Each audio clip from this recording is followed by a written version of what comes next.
Les dagues de Thorfinn sont probablement les armes les plus fascinantes d'un personnage principal que j'ai jamais vu.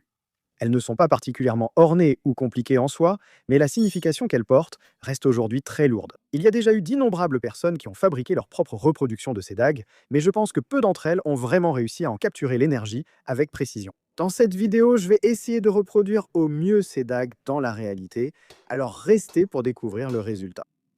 L'acier que j'utilise pour forger ces dagues s'appelle ADCR V2.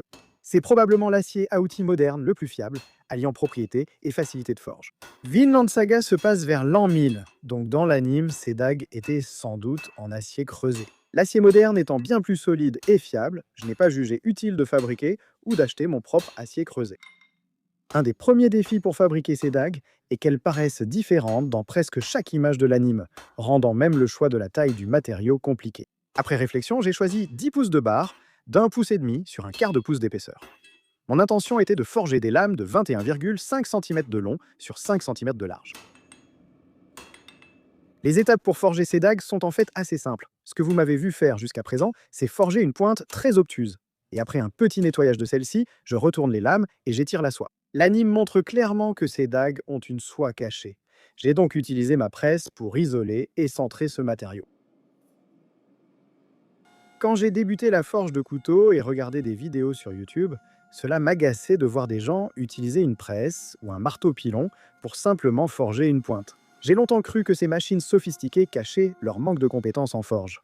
Maintenant, je vois les choses autrement. Je n'ai rien à prouver à personne sur mes capacités manuelles. Le produit final ne se préoccupe pas de mes efforts, seulement de son apparence. Pour étirer ma soie, je faisais de nombreux allers-retours entre l'enclume et la presse. J'ai forgé le biseau au marteau, puis allongé à la presse. À ce moment-là, je ne savais pas exactement quelle longueur je voulais pour ma soie, donc je l'ai dimensionnée en fonction des pinces que j'avais, qui étaient prévues pour du métal d'1 pouce.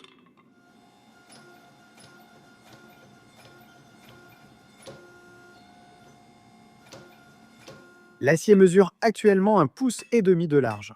Pour obtenir 2 pouces, j'ajoute un quart de pouce de chaque côté. Je veux faire ça en gardant une grande partie plate au centre pour la gouttière, ce qui a clairement compliqué le biseautage plus que prévu. Ne pas toucher le centre de la lame m'oblige à forger un tranchant plus fin pour atteindre la largeur désirée.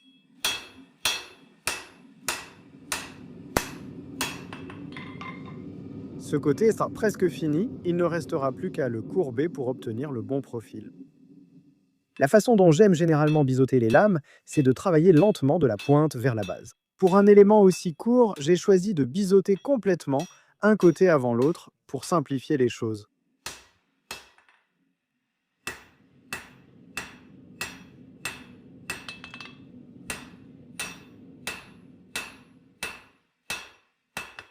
Cela fait plus de 2 mois depuis ma dernière vidéo, alors je vous dois une mise à jour. J'ai pris presque toutes les vacances de Noël et du Nouvel An pour profiter de mes proches. Je suis allé skier à Banff, j'ai beaucoup joué au pickleball et atteint Electro 32 comme hôtel de ville 17 dans Clash of Clans. Une partie de la raison pour laquelle j'ai pris une pause aussi longue, c'est que j'ai beaucoup de grands projets prévus pour 2026. Et je pensais que ralentir un peu avant tout cela était une bonne idée pour éviter l'épuisement. L'un des projets moi qui m'enthousiasme le plus, c'est que je suis en train de tourner un cours de couteau de chef pour débutants. Ce sera un tournage de 2 semaines avec une équipe professionnelle et ça va vraiment être génial. Je sais que beaucoup ont beaucoup appris de mes vidéos, mais j'ai dû omettre des détails. Sinon, elles dureraient 10 heures. Dans le cours, je pourrais tout expliquer sans retenue.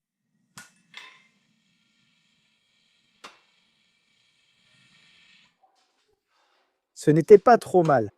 L'acier moderne est tellement supérieur à l'acier creusé de l'époque qu'il est presque mesquin de les comparer. Je parie que même sans traitement thermique, ces dagues auraient de meilleures propriétés mécaniques que celles en acier creusé du XIe siècle. Qu'elles quittent mon atelier ou non, ces dagues doivent subir un traitement thermique approprié. La première étape est de les normaliser après la forge.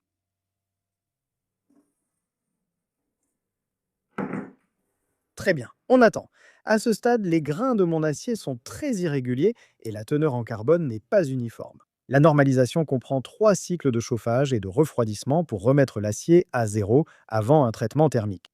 Maintenant, l'ADC-RV2 est un peu différent dans sa composition par rapport au 15 en 20 et au 10-84. Mais les fiches techniques indiquent que je peux les normaliser aux mêmes 3 températures, à savoir 1650, 1500 et 1350 degrés Fahrenheit.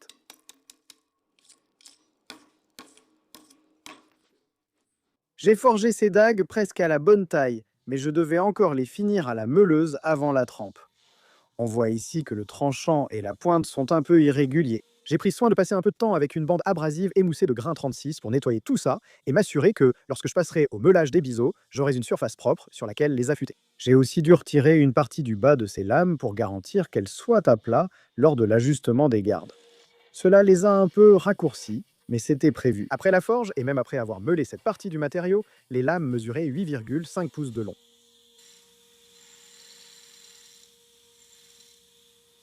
Au moment de nettoyer les biseaux, j'ai vite vu qu'il y avait peu de matière à retirer avant la trempe. Je préfère que mes tranchants aient au moins l'épaisseur d'une pièce de 5 centimes, et en les forgeant fins pour la bonne largeur, ils étaient déjà proches de cette taille.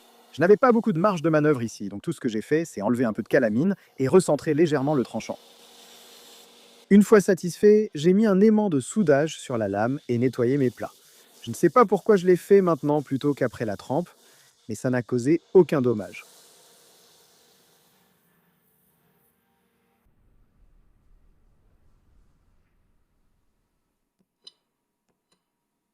Allons ostiniser à 1500 degrés. Je pense que cette température est sûre pour l'ADCRV2.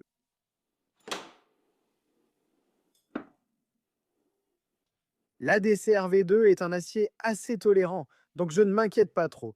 Je n'ai même pas poncé au-delà du grain 36. On verra si je dois ravaler mes paroles. D'accord, tag numéro 1.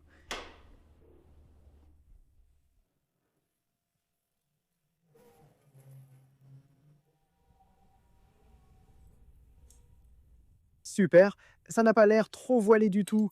Beaucoup de gris, ce qui veut dire, je pense que c'est dur. Même sans vérifier avec une lime, je le ferai plus tard, mais ça a quand même l'air plutôt bien. Lame numéro 2.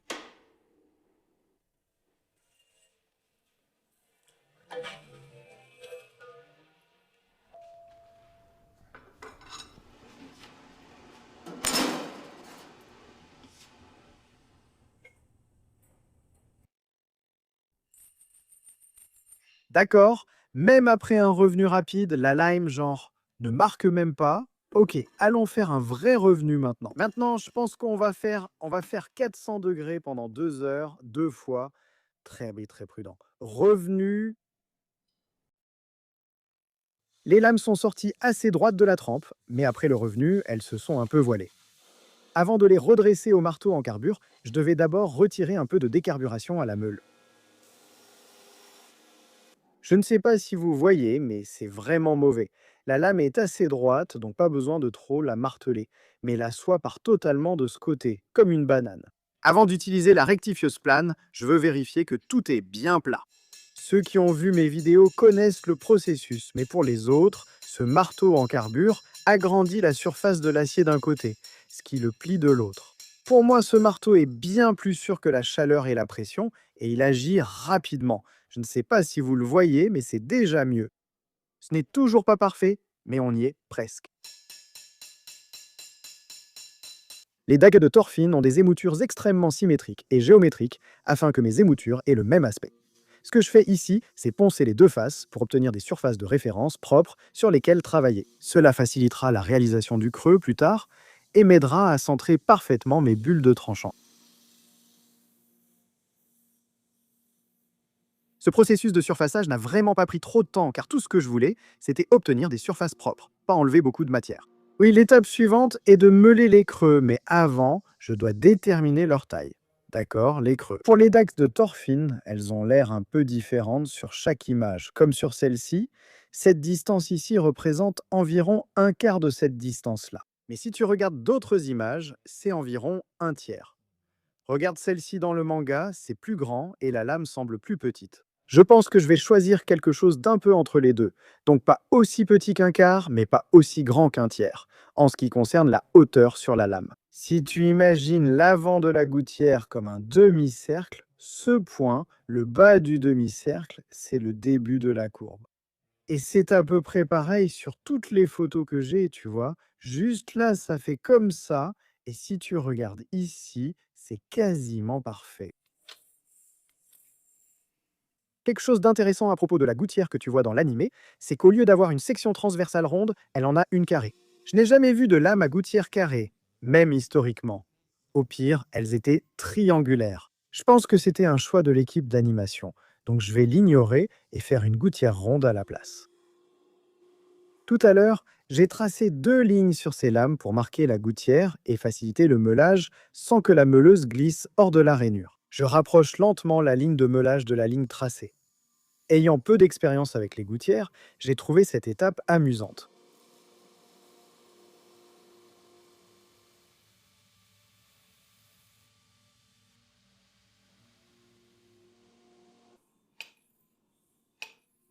J'ai une théorie un peu folle à propos des dagues de Thorfinn. Je pense qu'il y a une chance que ces dagues étaient à l'origine des épées, mais qu'elles ont été brisées en deux lors d'une bataille et ont reçu une nouvelle vie avec leurs manches actuelles.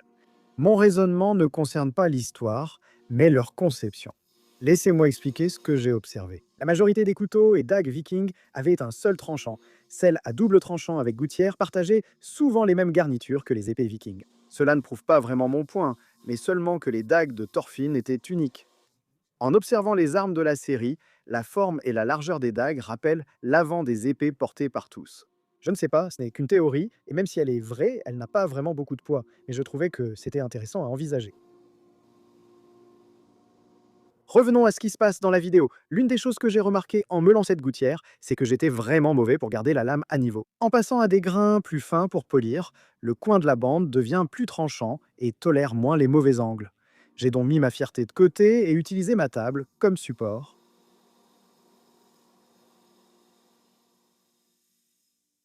Une fois que j'étais satisfait de l'apparence des gouttières, il était temps de meuler mes biseaux de tranchants finaux.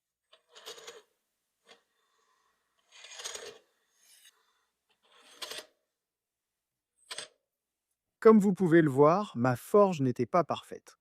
Mais vous pouvez voir cette ligne de tranchant tout du long, ce qui signifie qu'il y a une lame droite quelque part ici. Je dois juste la trouver.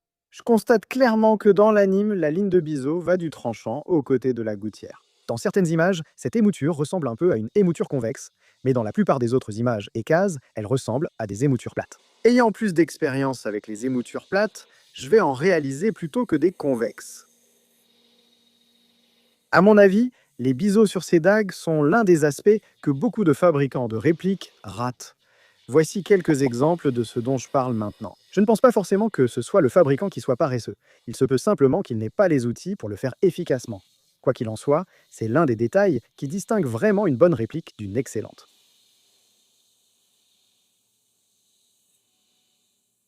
La question maintenant, c'est de savoir si je dois mettre un biseau juste ici ou le laisser arrondi. Vous savez, dans beaucoup de plans, on ne voit pas de ligne. On voit qu'il n'y a pas de ligne. Regardez celui-ci, il n'y a pas de ligne. Mais dans celui-là, dans le manga, on voit une ligne. Je ne sais pas si c'est à cause des angles de vue. Ça n'a pas vraiment de sens de dessiner une ligne, mais je vais essayer d'en graver une ici. C'est la chose la plus difficile à faire et je pense que vous apprécierez ça. Ce meulage ici est probablement plus difficile à faire que même le fouleur. C'est un peu difficile à expliquer avec des mots, donc j'ai décidé de simplement dessiner ce que je veux dire à la place. Voici la coupe transversale de la lame avec fuller et celle de la pointe sans fuller. Les angles sont très différents, comme vous le voyez. Je dois faire en sorte que ces parties se rejoignent au point de transition, tout en gardant l'effet de leur propre coupe transversale.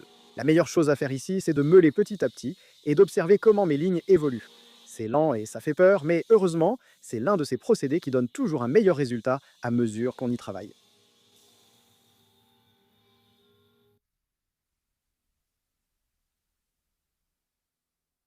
Très bien, il est temps de travailler sur les poignées. Pour celle que Thorfinn a reçue de son père, elle est généralement représentée avec, disons, un enroulement de cordes. Je ne suis pas vraiment fan de l'enroulement de cordes, et beaucoup de personnes qui ont essayé de fabriquer leur propre dague ne l'aiment pas non plus. Je pense que ce que je vais faire, c'est réaliser cette partie en bois avec un pommeau en métal. Comme j'ai cannelé la poignée de mon tien, je vais sculpter physiquement toutes ces rainures pour donner l'impression d'un enroulement. Je pense que ça aura l'air beaucoup plus permanent et que ce sera bien plus agréable en main. En fait, je ne sais même pas si cet enroulement est possible, je n'arrive pas à l'imaginer. Le deuxième poignard de Thorfinn change beaucoup dans l'animé. Je vais probablement fabriquer celui avec une garde courbée et un pommeau en laiton, et je suppose que c'est une poignée recouverte de cuir. Je ne sais pas si je veux enrouler celui-ci ou le faire en bois pour le poignard du père de Thorfinn. Je souhaite une transition lame-poignée très fluide. Donc que faire ici? Je place un guide de lime sur la lame pour m'assurer que le point de transition soit parfaitement plat. La seule raison pour laquelle cela fonctionne, c'est parce que le guide de lime est en carbure. Donc, la bande ne peut pas du tout dépasser ce plan. Je vais utiliser ce morceau d'acier doux pour les poignards du père de Thorfinn, comme une plaque de garde, même s'il n'y a pas vraiment de plaque de garde, mais vous verrez ce que je veux faire plus tard. C'est pour celui-là. Et puis ce morceau de laiton, je vais en couper une tranche, puis la plier et l'ajuster. Je ne sais pas vraiment comment plier le laiton. Ça fait un demi-pouce d'épaisseur, donc ça va être intéressant à comprendre. 0,230 par 0. Je peux utiliser une fraise de 3/16, c'est très bien. D'accord, allons-y. De nos jours, moi j'utilise presque uniquement ma fraiseuse pour faire des rainures dans mon matériau de garde et percer des trous. Heureusement, elle est tellement efficace pour ces deux tâches que j'ai vendu ma grosse perceuse Jet il y a presque 6 mois. J'ai dit plutôt que dans l'anime, les dagues avaient une cavité carrée. Pour la reproduire, je mettrai une grosse fraise dans la fraiseuse et tenterai de l'usiner ainsi. Mon Dieu, j'ai dit fraiseuse 3 fois d'affilée.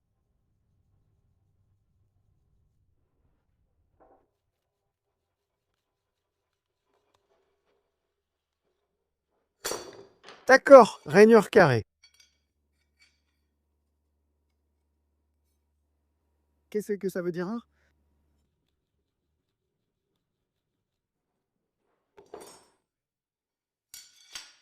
Oh ouais. Il reste encore un petit écart, mais ça peut être corrigé un peu plus tard. Je pense que c'est le bon moment pour passer à l'autre protection.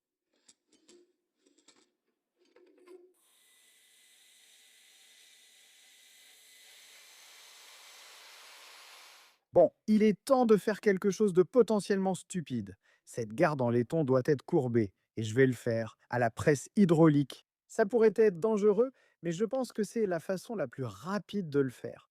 Je vais remplacer ça par un outil d'équerrage, et ensuite je vais continuer. Certains d'entre vous voient déjà ce que je tente de faire. Ça va être juste là. Et ça alors? Très bien. Je ne pense pas que cela puisse mal tourner. Je ne vais pas approcher mes mains de ça, c'est sûr. Très bien, allons-y.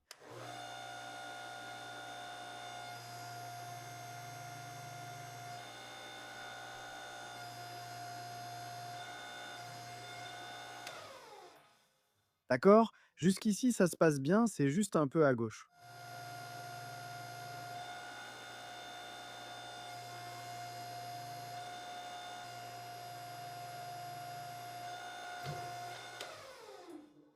Je pense que c'est aussi loin qu'on doit aller. La bonne nouvelle, c'est que j'ai réussi à passer tout le processus de cintrage sans vraiment me blesser. La mauvaise nouvelle, c'est que la courbe est légèrement irrégulière, donc je dois la rectifier un peu à la meuleuse. Les bords extérieurs étaient faciles à nettoyer, mais l'intérieur de la courbure restait moins accessible. Je dois entrer ici. Je n'ai même pas utilisé de roue de contact.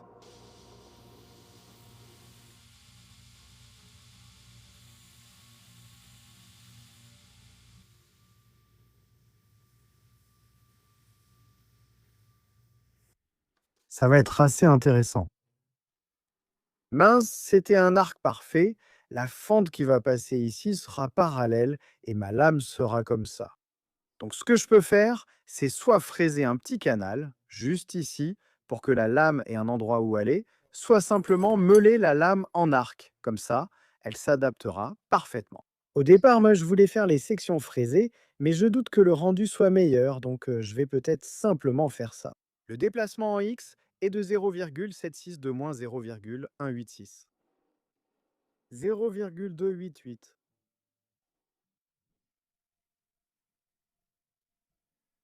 Thorfinn récupère sa seconde dague sur le cadavre d'un soldat au champ de bataille. C'est celle que je fabrique. Plus tard, il perd techniquement celle-ci lors d'un combat contre Torquel et récupère une autre dague avec une garde légèrement différente. Et j'ai l'impression que beaucoup de gens ont tendance à fabriquer la deuxième dague avec la garde plate et les chanfreins. J'ai donc choisi celle que peu de gens font, pensant que ce serait plus amusant.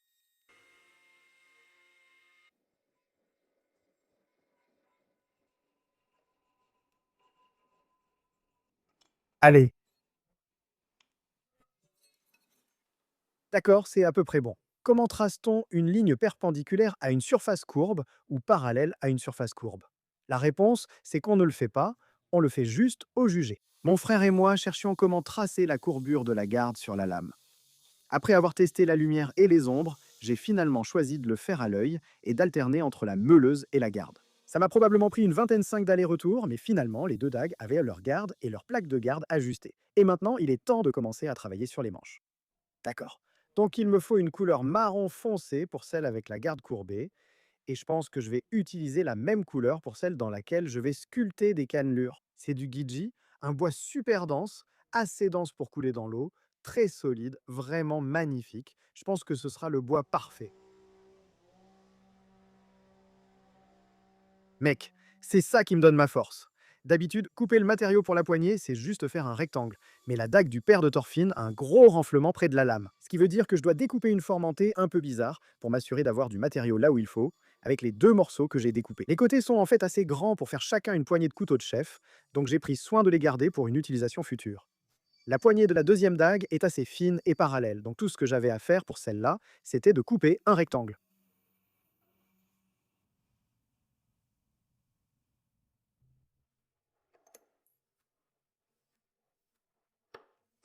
Le secret, c'est que je dois aller un peu plus profond parce que je vais courber ça pour que ça corresponde. J'ai essayé de couper les rainures ici avec une fraise longue plutôt qu'un forêt, mais la fraise s'est bouchée tellement vite avant même de finir le premier trou que j'ai décidé de simplement passer à un forêt à la place. Ça coupait mieux, mais le son était mauvais. J'ai baissé le volume, donc on n'entend pas bien. Je vais l'augmenter un instant pour que vous compreniez ce que mon frère et moi avons subi pendant cette partie.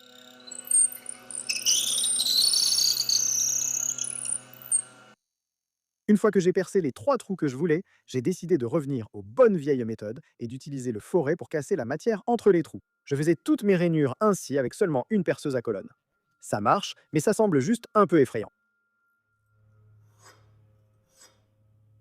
L'expérience acquise en taillant la première poignée m'a permis de tailler la deuxième beaucoup plus vite. D'accord, les coins sont arrondis, mais je pense quand même que ça va rentrer en grande partie en fait. Oh mon Dieu. Ouais, d'accord. Il nous manque à peu près un pouce, donc je pense que tout ce que j'ai à faire, c'est enlever un peu les coins et ça devrait rentrer complètement. Je pense qu'il existe de nombreuses façons pour les artisans de créer des soies cachées, comme percer un trou rond ou fendre une cheville. Certains utilisent de grandes fentes fixées à l'époxy, d'autres, comme moi, préfèrent des soies rectangulaires nécessitant des fentes rectangulaires. Le plus difficile pour moi est d'équarrir les coins de la fente ronde. L'outil que vous me voyez utiliser est tout simplement une lime ronde dans laquelle j'ai affûté un bord tranchant, puis une lime plate classique. Il m'a fallu des années pour rendre ce processus fluide, mais je suis désormais satisfait de ma méthode. Il en reste encore un peu à faire. D'accord, je pense que ça va. Ouais, voilà, il n'y a aucun espace de ce côté. Mais comme tu peux le voir, ils n'ont pas la même forme. Donc plus tard, je vais devoir tracer la garde dessus, puis la sculpter à nouveau. J'ai procédé de la même façon pour finir l'encoche du poignard du père de Thorfinn, donc je ne vais pas détailler cette étape. C'était un peu étrange de tailler une encoche dans un morceau de bois d'une forme aussi bizarre. Ça m'a clairement un peu déstabilisé. Voilà, aucun espace sur les deux. C'est quoi la pose de Thorfinn? Encore une fois. Comme ça, je ne sais pas. D'accord. Le dernier composant que je dois fabriquer pour ceci, avant de pouvoir commencer à tout façonner, c'est celui-ci, juste ici. Je pense que techniquement, ce n'est pas censé être une pièce séparée, car cela devrait faire partie de la soie qu'ils enroulent par-dessus. Mais comme je fais une sculpture pour le manche, je dois créer un pommeau, un en laiton et un en acier. Avoir les dagues dans l'animé, leur couleur évoque un alliage de laiton ou de bronze. C'est logique historiquement, car les Vikings expérimentèrent beaucoup en métallurgie. En voyant l'anime, la couleur semblait plutôt être un alliage de bronze qu'un alliage de laiton. Mais le laiton patiné s'en rapproche assez, donc j'ai choisi de l'utiliser. Pour les goupilleurs d'alignement caché, j'utilise une goupille en acier inoxydable de 3 mm au lieu de goupilles en laiton plus fines, simplement car je n'avais plus de tige fine. Mais je veux aussi que les trous que je perce soient plus proches de la taille des goupilles pour un meilleur ajustement. Très bien, voyons si celle-ci s'aligne vraiment. Oh oui, c'est bien serré. Oh, c'est parfait. Elles ne sont pas maintenues, juste guidées au même endroit à chaque fois. Plus tard, je les collerai à l'époxy. Il reste à faire pareil pour l'acier, mais on peut aller plus vite. Très bien, voyons si ça rentre. Voilà. Zéro espace, c'est ce qu'on veut. C'est un peu épais pour l'instant, mais ce n'est pas grave. Maintenant qu'on a toutes nos pièces, il est temps de les profiler. Il est difficile de distinguer l'épaisseur de chaque pièce. Parce que par exemple, quand on a quelque chose comme ça, c'est un rectangle. Et ça n'a pas l'air très épais dans n'importe quelle direction. Mais cette image ici est plutôt ovale, et toutes les autres images sont des ovales, même celle-ci est un ovale. Je vais faire un ovale, et comme c'est difficile d'obtenir des mesures exactes et que toutes les images sont différentes, je vais juste faire ce qui me semble juste. Et je pense que ça va capturer l'énergie de ce que c'est vraiment, pour rendre les choses plus faciles à l'avenir. Je vais commencer à appeler la dague du père de Thorfin dague 1 et l'autre dague 2. Maintenant, la première chose que je veux profiler sur dague 1, c'est la garde. Elle est incroyablement surdimensionnée en ce moment. Donc ce que je vais faire, c'est simplement en couper une grande partie. Avec la scie à ruban, je pense qu'avant, j'aurais simplement enlevé ce matériau avec la meuleuse, mais c'était tellement plus rapide de le faire avec la scie à ruban. Et je n'ai pas eu à inhaler beaucoup de poussière de métal. Je savais que je voulais que cette garde soit assez ovale, mais contrairement à un cercle, il est extrêmement difficile de tracer un ovale parfait. Ce que je fais ici, c'est que je trace une grille uniforme sur ma pièce, pour qu'il soit beaucoup plus facile par la suite de savoir si ma meuleuse est symétrique. C'est une astuce que je sais que beaucoup de fabricants utilisent, et c'est pour une bonne raison. Ça fonctionne extrêmement bien et ça ne prend pas trop de temps à mettre en place.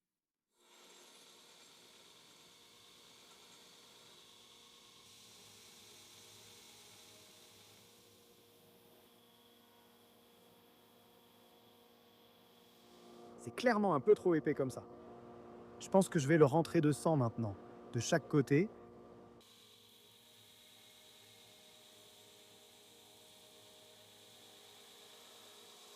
Ça semble mieux. Il est temps de lui donner une forme, ce qui sera intéressant car, encore une fois, chaque source principale a une forme un peu différente. Pour l'instant, le bloc de la poignée de la dague 1 est vraiment moche. C'est tellement moche, en fait, qu'il ne rentrerait même pas dans une pièce de Tetris. Mon objectif pour l'instant est de le profiler et de le sculpter pour qu'il ressemble un peu à la poignée finale, mais aussi de le laisser un peu plus grand dans toutes les dimensions afin de pouvoir l'affiner plus tard et qu'il soit parfait à la fin.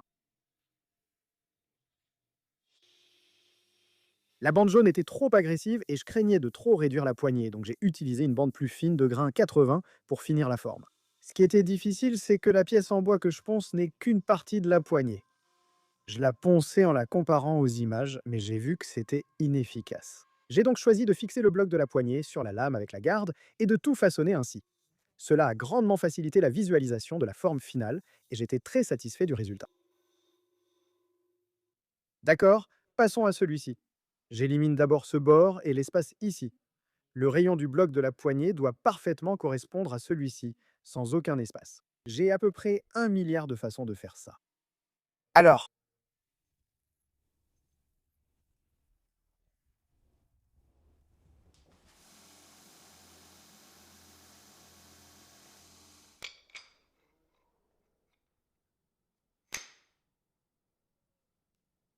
avec la poignée de la dague 2 fixée à la garde, il restait seulement à lui donner forme.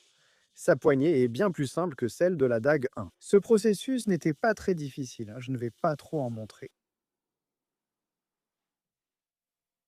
La prochaine chose à faire, c'est que je dois nettoyer toutes ces vilaines marques de meule avec du papier de verre classique, et ensuite, ce sera la toile vierge pour moi. Je travaille un peu à la lime et je suis très enthousiaste. Ça a l'air amusant, mais difficile, car les lignes se croisent, ce ne sont pas des cannelures. Pour retirer les marques de meule, j'utilise du papier de verre grain 220 tenu au pouce. J'avais pensé à une bande Giflex fine sur la meuleuse, mais j'ai conclu que ce serait trop risqué à mon goût. Cette pièce ici va être le métal, donc toutes les lignes que je grave seront simplement les lignes en diagonale. Il y a une chose que je ne comprends pas pourtant.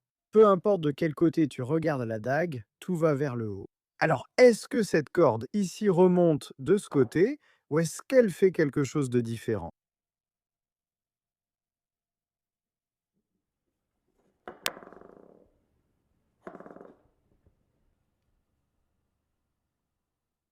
Je pense que ça a l'air plutôt bien, ces lignes sont un peu comme une estimation approximative, mais je vais quand même les finaliser avec la lime. J'espère que ce sera réussi, car je n'ai pas envie de refaire cette poignée. Je vais commencer par cette ligne.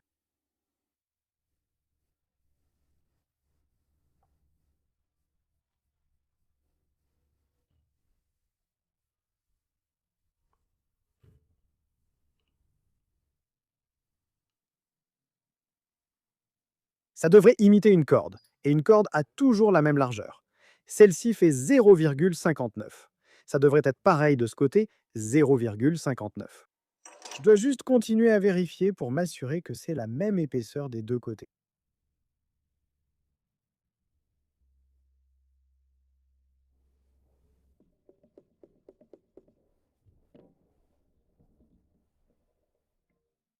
D'accord, toutes les lignes sont marquées. Je pense que certaines personnes s'arrêteraient ici, mais je suis idiot.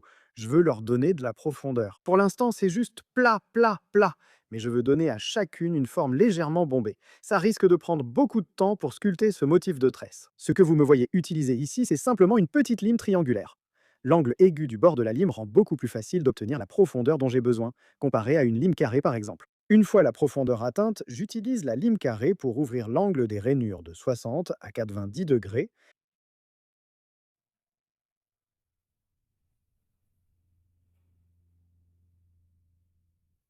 Honnêtement, je pense que je vais passer au rabat suivant. Ça ressemble vraiment à torse du poignard. Il suffit d'arrondir un peu plus et ce sera encore mieux. On dirait que c'est tressé.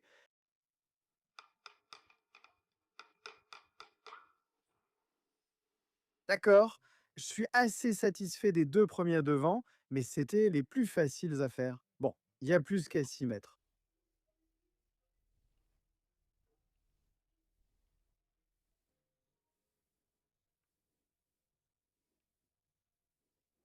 D'accord? Ça fait 4 heures. Si je me souviens bien, pendant le TN, quand j'ai cannelé mon manche, ça avait l'air assez moche jusqu'à ce que je le ponce à la main. Là, je pense qu'on en est au même point. Si je le ponce à la main puis que je le polis, je pense que ce sera bien mieux qu'actuellement. Il reste des traces de lime que j'ai un peu ratées, mais ça partira avec le ponçage à la main. La poignée de la première dague sculptée est prête pour le ponçage final. Il restait à façonner les dernières pièces avant le polissage final. La quantité de matière que j'ai réservée pour ces pommeaux était probablement plus de 3 fois supérieure à ce dont j'avais besoin. Donc, une grande partie de la mise en forme consistait simplement à enlever de la matière avec du grain 36. Quand ils ont presque atteint leur taille finale, j'ai dû faire une étape essentielle pour garantir leur bon aspect. Observez bien, les pommeaux sont plus petits que la poignée tressée. Je vais donc réduire chaque dimension du pommeau de 0,1 mm. Je vais ensuite arrondir légèrement l'extrémité de la poignée. J'espère ainsi obtenir un effet de corde tressée sur une soie plutôt qu'un simple pommeau ajouté. Pour le pommeau de la dague numéro 2, j'ai fait comme pour la première, donc on peut passer rapidement. Tout est prêt, il ne reste plus qu'à fabriquer ces dagues sans qu'elles ressemblent à...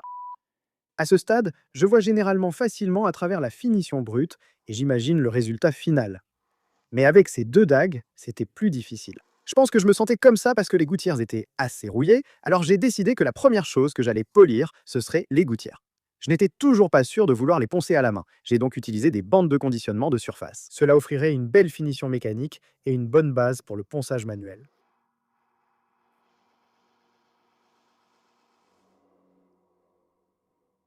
Honnêtement, je suis très content. Je croyais devoir poncer à la main, mais c'est déjà assez bien. Les bandes de conditionnement de surface ont laissé une très belle finition satinée, donc j'ai décidé de faire la même chose sur les plats de la lame. L'un des avantages de ces bandes, c'est qu'elles sont vraiment efficaces pour fondre les lignes entre elles. La transition d'angle entre la pointe et la gouttière, qui m'inquiétait, a finalement très bien rendu. Après ces bandes, le reste des accessoires, à part les blocs de manche, étaient assez simples à polir. Je les ai polis avec les 4 grains différents de bandes de finition de surface, et j'ai veillé à casser tous les angles sur la garde de la dague 2 qui pourrait entrer en contact avec votre main. L'un des autres grands avantages de ces bandes de finition de surface, c'est qu'elles coupent un peu comme un abrasif. Donc, le laiton plus tendre et l'acier doux que j'utilisais pour les accessoires ici se sont vraiment bien polis. Je dois maintenant polir le manche de la dague, un entièrement à la main. Je ne sais pas combien de temps le ponçage prendra, c'est la dernière étape. Ça va soit prendre environ 20 minutes, soit une journée entière. En général, lors du montage de ces vidéos, je tape souvent au clavier, notamment la barre d'espace. Avec mon pouce droit, pendant tout le temps où je montais cette vidéo, mon pouce droit me faisait un peu mal, et en regardant ces images, je comprends maintenant exactement pourquoi. L'un des endroits les plus importants que je ponce ici, c'est l'intérieur même de ces rainures. Et la meilleure façon que j'ai trouvée pour atteindre l'intérieur, c'était d'utiliser mon ongle comme support pour le papier de verre. Cela signifiait que pendant des heures et des heures, j'exerçais une pression exactement au même endroit sur mon pouce, ce qui fait que j'ai ressenti une douleur même une semaine plus tard. En fait, sans plaisanter, je suis ici depuis 2 heures avec du papier de verre grain 400 et je pense qu'il me reste encore 1 heure avant de pouvoir passer au grain 600. Ça a l'air beaucoup mieux. Regarde ça. On dirait presque une tresse faite avec de la corde. Ça ne ressemblait pas à ça il y a 2 heures. Ce qui veut dire que j'avance, mais que c'est lent. Ça me va, le progrès reste du progrès. Après le ponçage au grain 400, j'ai utilisé du Sixen de la même façon sur le manche. Maintenant, place à la gravure laser des runes sur la lame, ce qui m'enthousiasme vraiment. Ouais, tu sais, Minli Saga, regarder cette série me donnait l'impression de faire du cardio. J'étais à fond dedans. Oui, voici Daniel. Il travaille à l'entrepôt de Turner et maîtrise la modélisation et le laser. Je l'ai donc contacté pour m'aider sur ce projet. Maintenant, les runes que tu vois sur les dagues de Thorfinn s'appellent des runes de larmes. Et c'est l'une des choses que chaque réplique fait un peu différemment. J'ai toujours été très attaché à l'exactitude pour ce genre de choses, donc on a passé pas mal de temps à regarder des photos pour concevoir notre propre rune. Peut-être que la partie centrale, un peu plus longue, juste un tout petit peu, celle-ci, ouais, comme ça. Ouais, c'est ça. Je pense que c'est parfait. Je ne sais pas si ce sont juste les contours à cause de l'ombre et de la profondeur. Une fois qu'on avait un design qui nous plaisait, nous avons testé ces cartes de visite vierges pour ajuster la taille et l'espacement des runes. Le premier essai était trop grand, puis réduit de 10%, le résultat était satisfaisant. Nous avons ensuite mis deux côte à côte, mais elles semblaient trop éloignées, alors nous les avons rapprochées de 10%, ce qui rendait bien.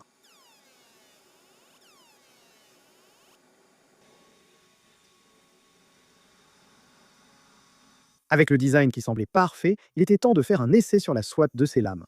L'objectif principal était de déterminer combien de passages effectués et de choisir une profondeur qui rendait le mieux. Les soies de ces lames avaient aussi subi un traitement thermique. C'était donc la partie la plus proche du joint à tester. Je n'avais jamais travaillé avec des lasers auparavant, donc regarder cette machine fonctionner était vraiment fascinant. Ça m'a un peu rappelé ces vidéos courtes de nettoyage de pièces que vous avez sûrement déjà vues, sauf que là, c'était juste devant moi. Les tests étaient concluants, donc il était enfin temps de les graver au laser directement sur les lames. Nous avons décidé de faire 50 passages pour la profondeur, puis 2 passages supplémentaires pour la coloration.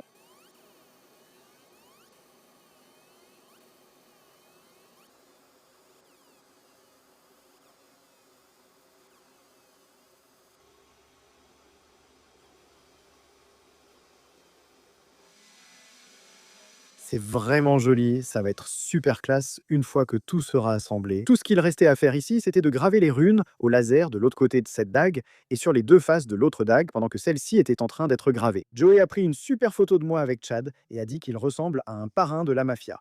Je suis d'accord. D'accord. Polissons ses manches et assemblons enfin ces dagues avec de la colle. Avant de pouvoir poncer à l'huile avec un grain de 1500, je dois me rappeler de chanfreiner légèrement l'avant et l'arrière de ses manches.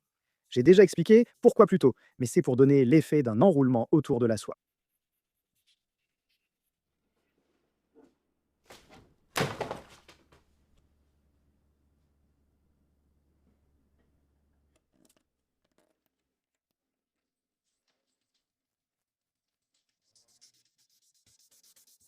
Vous pouvez enfin commencer à voir le motif que j'essaie de révéler en dessous.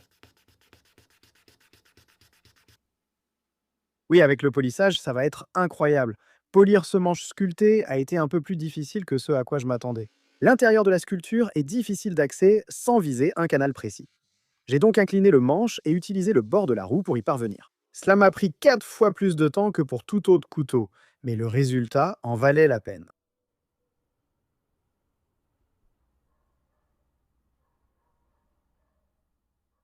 Les gardes étant proches des lames, il serait difficile de les aiguiser après collage. J'ai donc choisi de le faire maintenant. J'ai décidé de les aiguiser à la bande abrasive parce qu'aiguiser un double tranchant à la pierre semble être un moyen vraiment facile de se blesser. J'ai finalement utilisé une bande Trisact de grain 400 pour cela.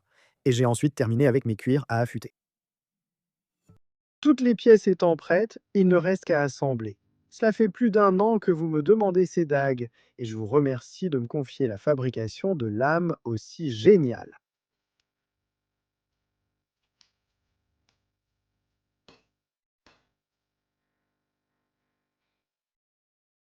Je vais opter pour quelque chose.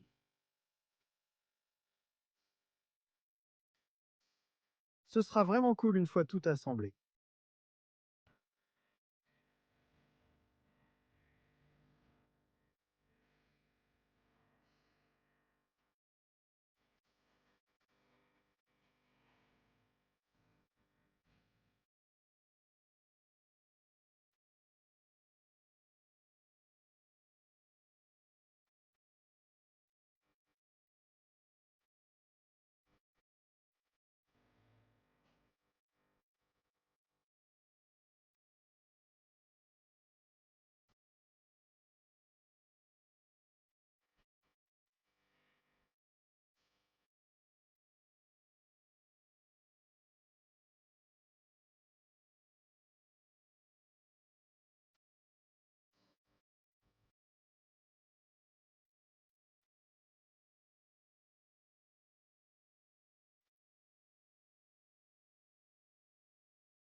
Ceux-ci sont tellement dangereux.